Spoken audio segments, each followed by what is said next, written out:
Island ate of Cebu, si Shuvi Etrata. Buhay ni Sparkle star Shuvi Etrata mapapanood sa magpakailanman this weekend.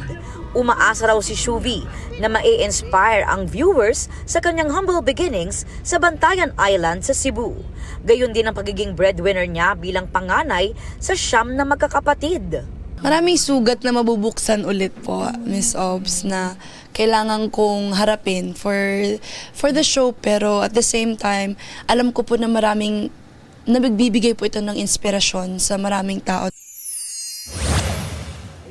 David Licauco at Jillian Ward, dibdiba ng training para sa Never Say Die. I'm 20, I'm trying something new, mas matured na po, mas seryoso, and action na talaga. Nag-aaral kami ng arnis, also mga knifing, fighting, diba? And yeah, I think mag-aaral din kami ng guns. Reunited sa Never Say Die sina Jillian at kapuso opa Kim Jisoo na nagkasama sa abot kamay na pangarap. Aubrey Carampel nagbabalita para sa GMA Integrated News. Huwag magpahuli sa mga balitang dapat niyong malaman. Mag-subscribe na sa GMA Integrated News sa YouTube.